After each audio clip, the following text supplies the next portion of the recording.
데미안. 바로 시작합니다.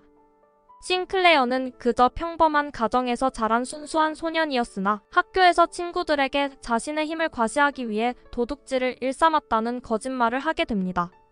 싱클레어가 거짓말을 하고 있다는 사실을 이미 알고 있던 크로머는 싱클레어가 친구들 앞에서 거짓말한 사실을 빌미로 싱클레어를 협박하기 시작합니다. 크로머는 싱클레어에게 돈을 요구하기도 하고 돈을 가져오지 못하는 날이면 싱클레어를 마치 자신의 부하처럼 여겨 벌을 주곤 합니다.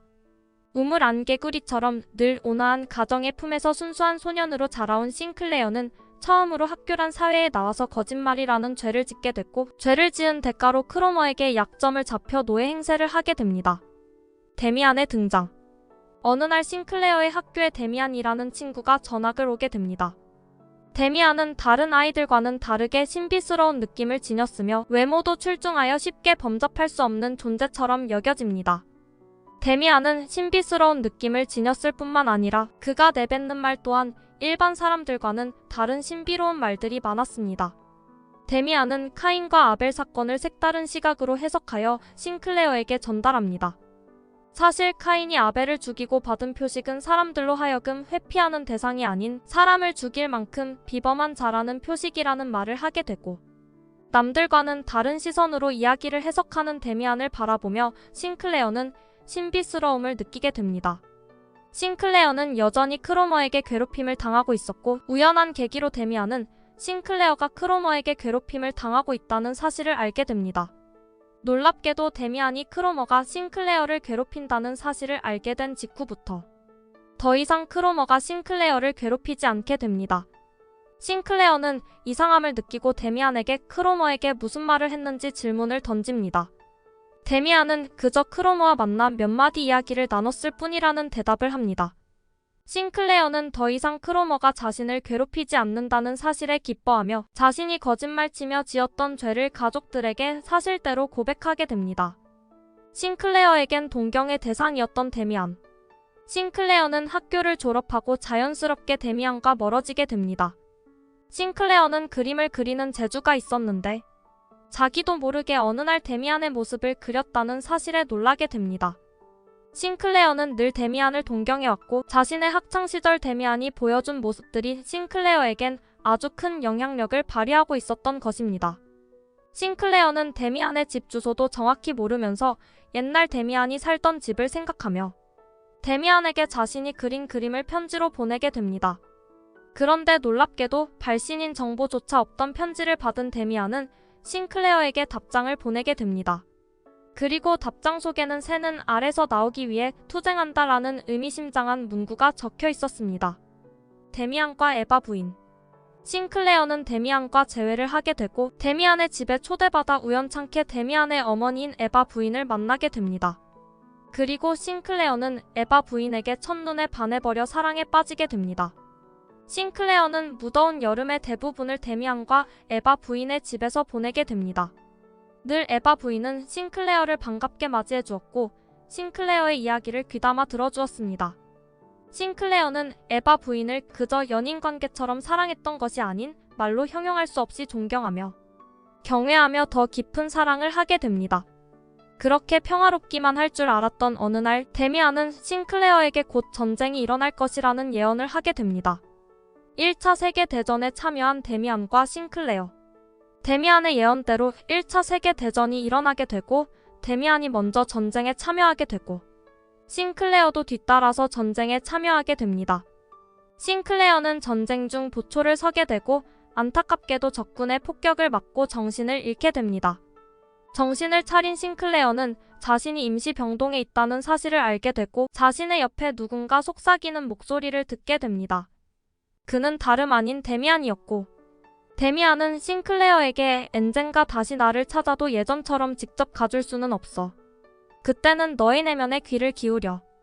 내가 그 안에 있는 것을 알게 될 거야 라는 의미심장한 말을 남기고 마지막으로 에바 부인이 보내는 키스를 전해준다며 싱클레어에게 입맞춤을 합니다. 다시 정신을 잃고 깨어난 싱클레어는 자신의 곁에 데미안이 사라졌다는 사실을 깨닫게 되고 전쟁의 참혹함 속에서 데미안의 말을 되새기며 두려움을 조금씩 극복해 나가며 성장하는 모습을 보여줍니다. 데미안에서 크로머제의 결과와 데미안제의 용서. 싱클레어는 거짓말이라는 죄를 지은 결과로 크로머의 노예가 되는 죄의 결과를 맞닥뜨리게 됩니다. 하지만 어느 날 나타난 데미안은 싱클레어가 더 이상 크로머의 노예가 되지 않도록 크로머를 직접 만나 문제를 해결하고 싱클레어의 죄가 용서받을 수 있도록 구원을 해줍니다. 데미안의 작가는 헤르만 헤세로, 그는 실제로 독실한 기독교 신자입니다. 죄의 결과를 상징하는 크로머와 죄의 용서를 상징하는 데미안은 마치 인간이 죄를 지어 사탄의 노예가 될 수밖에 없었지만 예수님의 피값으로 죄를 용서받게 되는 것을 상징하는 것으로 비유됩니다.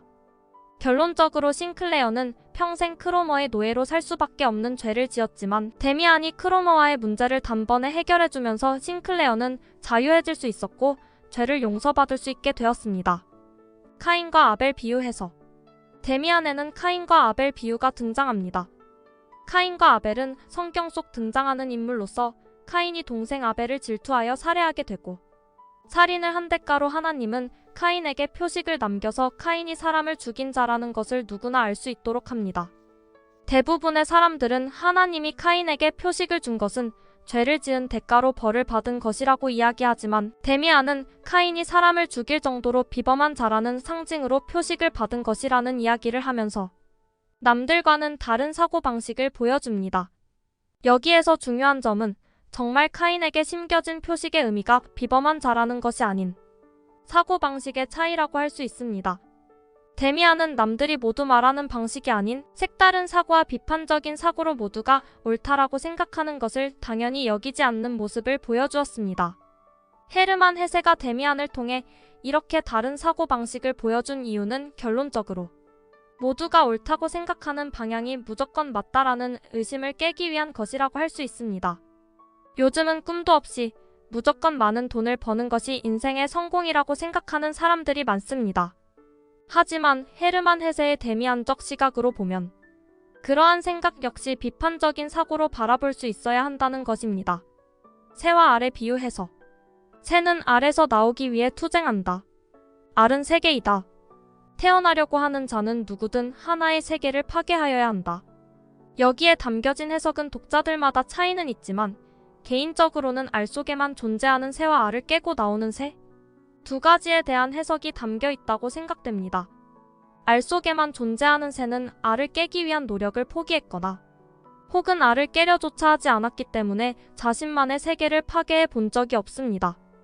하지만 반대로 알을 깨기 위해 고군분투하고 결국 알을 깬 새는 하나의 세계를 파괴했으며 또 다른 시각으로 다른 세계를 바라본다는 것입니다. 이를 인간에 빗대어 해석해보자면 결국 알을 깨기 위해 투쟁하는 것이 우리에게도 필요하며 알을 깨기 위해서는 하나의 세계인 자신만의 주관과 잣대를 파괴해야만 합니다.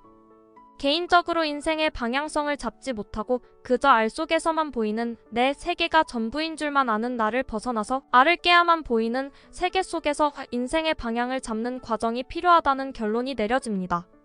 여기까지 데미안 작품이었습니다. 구독과 좋아요는 다음 영상을 만드는 큰 에너지가 됩니다.